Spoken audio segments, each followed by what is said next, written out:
आज हमें आज जंतर मंतर पर क्यों आना पड़ा, दिल्ली की जनता की लोकप्रिय सरकार को रोड पर क्यों आना पड़ा, इसको अगर आप समझना चाहें तो आपको 49 दिन की सरकार के काम को याद करना पड़ेगा। 49 दिन की सरकार में जिस तरीके से हमने भ्रष्टाचार को पूरी तरीके से रोक दिया था और जो बिजली पानी पर जो वायदे किए थे वो वायदे पूरे किए थे, इसका असर ये हुआ कि जब 2015 के अंदर चुनाव हुआ तो दिल्ली की जनता ने आम आदमी पार्टी की नीतियों से खुश होकर आम आदमी पार्टी के ऊपर भरोसा करके उन्होंने 70 में से 67 सीट आम आदमी पार्टी को दी और अपनी लोकप्रिय सरकार का गठन किया। उनके ऊपर से नियंत्रण के दिल्ली की सरकार का खत्म हो जाए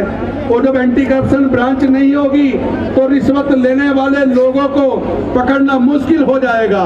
क्योंकि 2015 में जब सरकार बनी, आपको याद होगा, खजूरी खास थाने के अंदर एक हेड कांस्टेबल को 50,000 रुपए की रिश्वत लेते हुए रंगे हाथों पकड़ लिया और उसके बाद क्या हुआ, दिल्ली की पुलिस ने एंटी करप्शन ब्रांच के इंस्पेक्टर्स के खिलाफ उस हेड कांस्टेबल को किडनैप करने का मुकदमा दर्ज कर दिया। इसका मतलब ये है कि ये दिल्ली की सरकार से भारतीय जनता पार्टी घबराती है, इसलिए वो दोनों एग्जीक्यूटिव ऑर्डर लाकर दिल्ली की सरकार को कमजोर करने का काम किया, जिसकी वजह से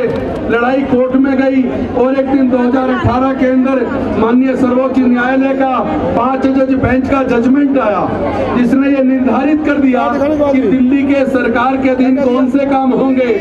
और केंद्र के जो एजेंट के रूप में एलजी काम करते हैं उनके अधिकार क्षेत्र में कौन से काम होंगे।